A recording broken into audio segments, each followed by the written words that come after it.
massacre que aconteceu em um show de música nos Estados Unidos trouxe mais uma vez à tona a relação dos americanos com as armas.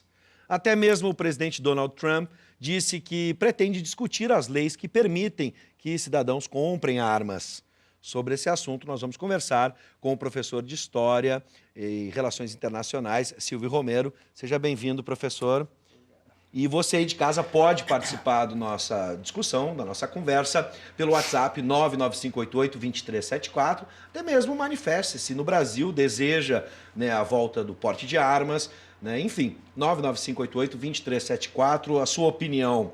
Bom, de 2011, professor, a 2016, mais de 100 projetos de lei de controle de armas foram apresentados no Congresso. Nenhum passou no Congresso americano.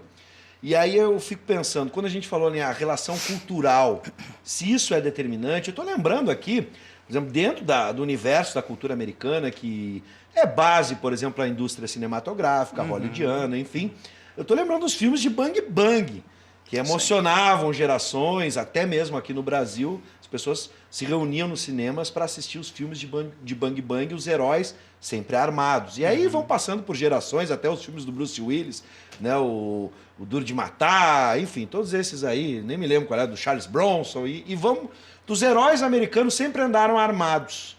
Isso tem alguma relação dentro da história dos Estados Unidos, essa paixão, esse fetiche por armas? Bom, boa noite, Bive. Sempre é um prazer estar aqui com vocês. Professor. Um programa que sempre aborda temas absolutamente oportunos, de uma maneira muito construtiva. E é inevitável chegar a essa conclusão, né? Todos esses filmes que a gente chama de filmes de ação, na verdade, são filmes extremamente violentos, né? E aí tem dois componentes fundamentais. Um é a personalidade, né, do valentão, né?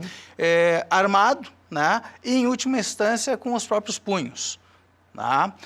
Então, isso a gente vê de forma recorrente, né, na indústria cinematográfica norte-americana. Mas, antes disso, é importante a gente lembrar que, na perspectiva da formação, né, da nação norte-americana, existe aquela figura fundamental do colonizador, né? E, logo em seguida, a figura do cowboy. Sim. Né?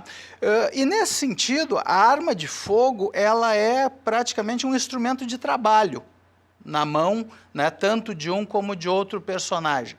Tá?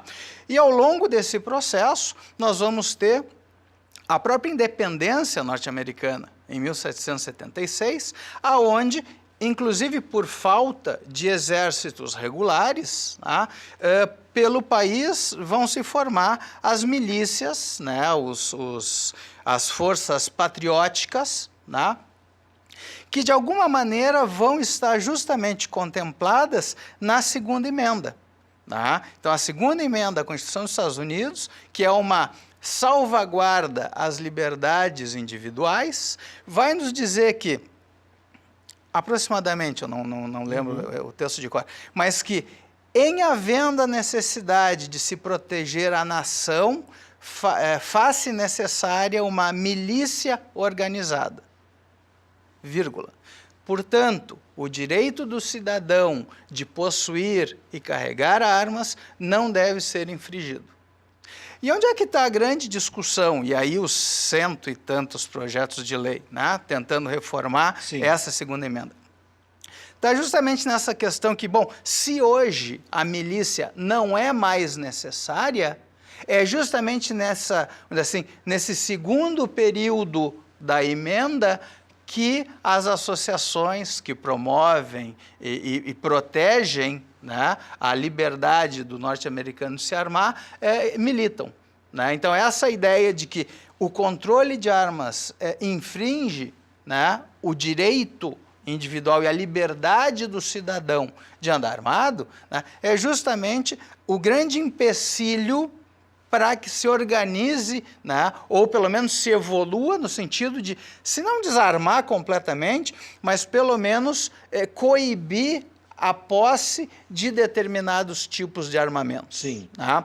Então, se a gente pega o texto constitucional, na verdade, essa segunda emenda, que ela é um pouco posterior à Constituição Americana, ela é de 1791, quando eles falam em armamentos, lá no final do século XVIII, Obviamente, eles estão pensando no tipo de arma que existia naquele momento. Sim. E não estão pensando nessas armas de assalto que existem hoje, né? Que são vendidas. Então, o mesmo, vamos dizer assim, rifle de assalto semiautomático que os soldados americanos usam, né, no campo de batalha, seja no Iraque, no Afeganistão, onde eles estejam atuando, o cidadão norte-americano consegue comprar em qualquer loja do lado da padaria. Tem uma padaria e tem uma loja de armas. Exatamente. Aí o cara vai e compra a sua arma. Quem viu as imagens e acaba também com o áudio da cena, a gente não consegue identificar o atirador, a gente está vendo algumas imagens deste massacre no último domingo, a gente se assusta com o barulho da repetição desse fuzil, dessa metralhadora. Né? É um poder de arma, para quem imagina, né? Quem caça aí vai usar uma 12, ou usava naquele tempo as pistolas, hoje elas têm um poderio muito maior, como o professor estava dizendo. Agora, além disso, a gente tem a indústria armamentista, né? O lobby dessas indústrias. A gente sabe que nos Estados Unidos, tanto o poder bélico do exército como dessas empresas é muito forte. Isso também acaba atuando hoje sobre os parlamentares americanos? Bom, não tenha dúvida. E aí, traçando, desculpa, professor, interromper, mas traçando até um paralelo com o Brasil, que a gente falava nas bancadas da bala, do boi, enfim. Não há dúvida que o poder dessa indústria, né?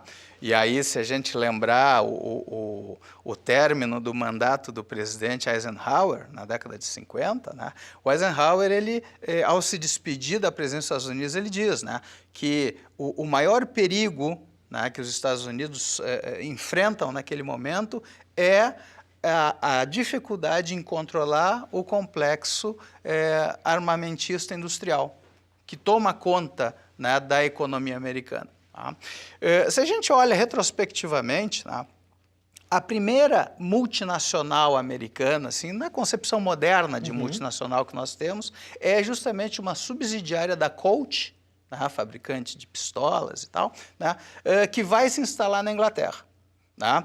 E as empresas norte-americanas, elas têm um padrão assim, de desenvolvimento que, via de regra, se dá no sentido de abastecer o mercado doméstico e daí se projetarem para o exterior. Tá?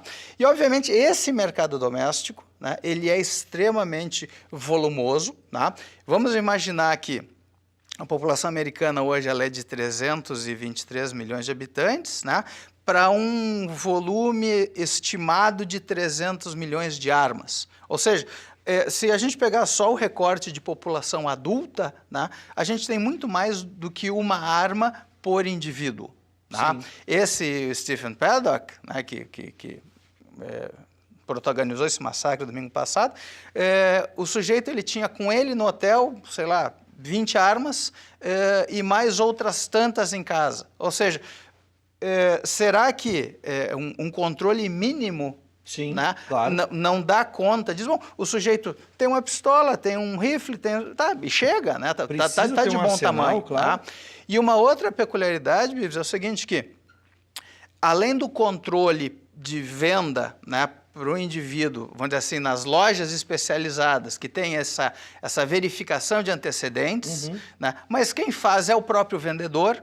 Então, a gente até pode questionar qual assim, o interesse dele, qual é o rigor dele claro, nessa checagem. Claro. Né? Mas depois disso, né, considerando que a arma é vamos dizer assim, é um ativo, é um bem patrimonial teu, tu pode vender livremente para quem tu quiser. E aí, nesse mercado de segunda mão, não tem controle nenhum. Professor, que aula brilhante, a gente teve vários aspectos que eu não sabia da história dos Estados Unidos, que levam, óbvio, uma construção a ter essa realidade que a gente tem. Eu só quero fechar com duas informações, e a perspectiva, eu sei que o tempo é muito curto, mas eu quero, bem objetivamente, a sua opinião. Vai mudar ou não? É conversa para boi dormir ou não? Em 94 foi aprovada uma lei que proibiu a venda desse uso de um fuzil semiautomático como que foi usado. Ela deixou de ser válida em 2004, ou seja, houve uma pressão muito forte e em 10 anos mudaram a lei de novo. E a Associação Nacional do Rifle doou 33 milhões para o então candidato Donald Trump e mais 20 milhões para senadores republicanos.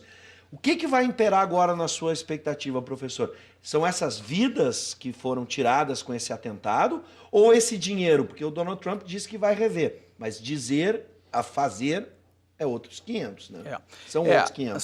Só para a gente poder ter assim, uma sensibilidade de como eles encaram esse debate, está sendo discutido no Congresso americano um projeto de lei, né, se vão vetar ou não a venda de silenciadores para ser colocados nas armas. Tá?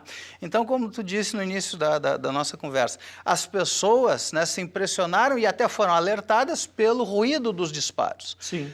Se a compra de silenciador se torna uma coisa mais acessível, esse ruído desaparece e, obviamente, a ameaça às vítimas potenciais se torna uma coisa muito concreta. Então, se essa discussão já é difícil de ser estabelecida, eventualmente ser vetada essa venda, vamos imaginar o que acontece se for falar das armas efetivamente. Sim. Tá?